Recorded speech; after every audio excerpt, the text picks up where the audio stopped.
So this should be good enough for the thumbnail. I would just want to position ourselves so that my hands, when I stretch a little bit, are well covered. I also want to just make sure I'm good, like in the middle, which I should be. Then I will close this here, and I think today I will make it without the timer. And I might want to look at if I'm able to do it without, I mean, not without the start, but if I'm able to cut it down to have like an actual nice video. Let's just try this. It's not necessarily the focus, not what it has to be, but if it's possible, I think it should be fun to do. So today is the 12th July 2026. I'm doing another practice of practicing keeping eye contact and showing and using my hands a little bit more when talking. Today I want to talk about the definition of I.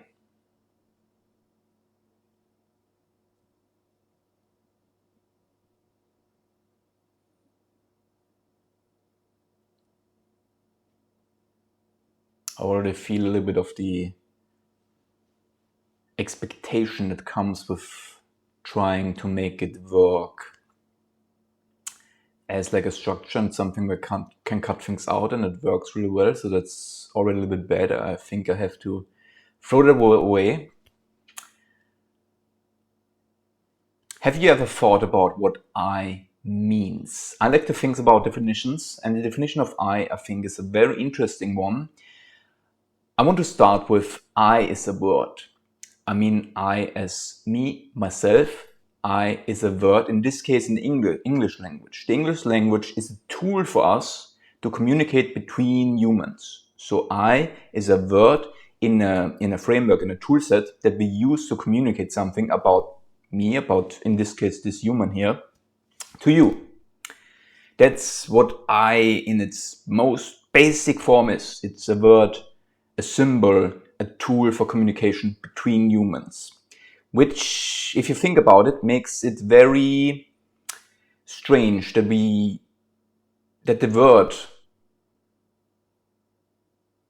and now I feel the expectation. That's weird. That is weird. That is weird. Now I feel like the structure and it coming down on me. It breaks. It breaks.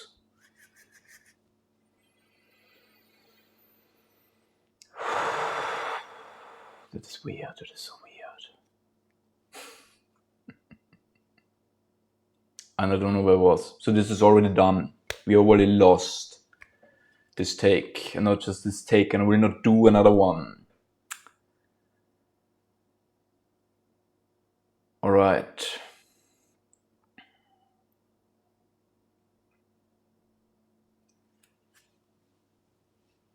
Where do I start? Where do I start? Where do I start? I don't know. My mind is again empty.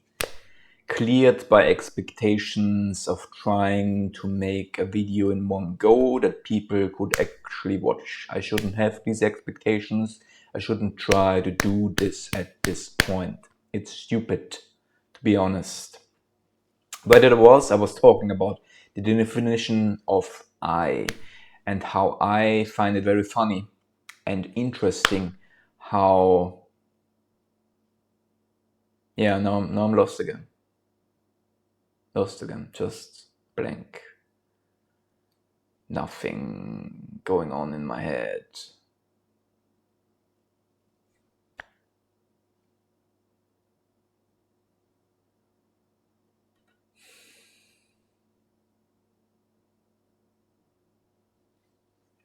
So again, I find it very interesting and funny how the word that has the most meaning and is the strongest in being about me and being about myself and kind of what I am and the representation of me, having in a way to have the least connection to me, or having the least functionality to me, What do I mean with I has the least functionality to me and it has more functionality for you than it has for me? Not so that your I has more functionality, my I has more functionality for you than it has for me in the sense of what it represents. Because we are coming back to I is a word, a tool to communicate for me something about myself to you and not to use it necessarily for me to think or to understand myself. That's not the purpose of the word I, and it's not the functionality of it. We can give it that and we can think about it that way, but I don't think it from its core functionality has this purpose and has that use. If we step away from the word and look more of what am I? I am a human. I am a living being. And the word I suggests, and I think the way we are culturally, what's the word? We learn from our culture to think about humans as one and to think also about ourselves as one, as like I am one being, I am one thing, I am one being, I am myself, I am one living being, which is not really the case. If we just look at biology, we accept that one cell is a living being. But that is the line that is currently in science where there's disagreement is more so if is a virus a living being or not. Some say yes, some say no. I personally tend more to say that viruses are living beings than that they are not. But to my understanding, that's more so the line where in the science community there is a disagreement on where to draw the line of where life starts and where it ends, or what is life yet and what isn't. The line is somewhere there, and we like collectively pretty much agreed that one cellular being is a life form, and that is the case in our humans itself. Like our singular cells that made our humans are life forms themselves, and we accept that life forms or that cells, they can group up and we can have multicellular lives, and these are also life forms. And we as humans are that. We are made out of, I don't know, it's a very huge number, but a lot of cells in a collective. We are a gigantic multicellular life form. Our cells create pretty much all of our organs, all of our bigger parts that if we want to group it up just from cell to like multicellular parts, we would probably collect them more into organs. So like our skin, our eyes, our brain, our lungs, our digestive systems, and all of the other things. This video is not about those stuff. These are parts of us. And they are in a way independent in some way. They are also very dependent on each other. They're very interconnected, as that is the thing with complex collectives. But that's very much what and who we are. We are made out of billions and trillions of life forms. As a human, as pretty much all higher life forms, we are a collective of life forms. I'm not one life form, I'm many. And out of these many, we are created one. Which I find it very interesting just at this point, just like a side note. I find it extremely interesting and funny that we, for some reason, stop at a human level. It's also at the point where we think about, well, a human, that's one. Yes, of course, one human is one human. But one human is not one life form. And we a lot of times stop thinking about collectives of then these method of like humans as in a life form. We don't think about families or cities or communities and states as a life form, while we agree that a life form that is made out of smaller life forms, like a multicellular life form made out of singular cells who each of their own are a life form on its own, can be a life form, but for some reason we stop at least in our cultural thinking. Maybe that's in science a little bit different, but at least in our cultural thinking, we stop at humans, which of course from our perspective makes sense. We think about ourselves a lot of times as one. We think about ourselves a lot of times about where we are at the center. This is about us and not where we are just like a small part in maybe a bigger life form that we are not that capable to understand maybe as a single human, which we shouldn't, and we kind of can't, at least not in our mind. We can through like science and other methods, but it's difficult to understand it in one brain. And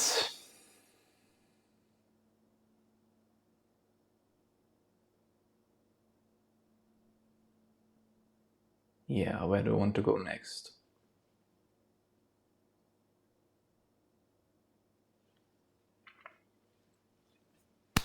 So as a human, we are not just one thing. We are many, not just on like our cellular level, it's even like on our mental side. We're not the same every day. We change. We have different sides to each other that different people see, that we self-experience in different ways at different times in different circumstances. So it's very difficult to say and just pin down, this is the definition of me, and this is the definition of I, this is who I am, and other things are not. When we do this, and we can do this, and I don't want to say anything about if we should or if we shouldn't, or if that's good or bad, this doesn't matter. In this case, I just want to say these are lines that we draw, and these are very subjective lines that we can draw of where do I want to start, where do I want to end, what do I want to define as myself, what do I want to say, how do I want to think about myself, what are things that are part of me that I don't think that they're part of me, what are things that they are not part of me but I think they belong to me, what defines me. The definition of I, like all definitions, are a subjective thing. They are just lines that we draw somewhere on a scale. In this case, when it comes to I and a lot of other things in this world, the scale is not just a one-dimensional line. It's a very complex, hyperdimensional construct, if you would define it as some kind of information. But it doesn't change that it's a line in some aspect and that you put it somewhere. And if you want to put it somewhere, you have to put it somewhere. And that means you leave something out that might not have been left out, and it means you include stuff that should maybe not be included. That's just what it means to put a line somewhere. And I like to remind myself a lot that these things are very subjective, that very much depends on who and why someone looks at something and why a line is drawn. And that's very much the case for the definition of I as well, and how we do that in our culture, how our cultures change and define how we think about ourselves, about what I is, about what it means. And yeah, I hope you learned something or just had an interesting thought. I don't think you learned something, but maybe you had an interesting thought from this. I mean, not that anyone is watching this, but for everyone out there, have a nice day.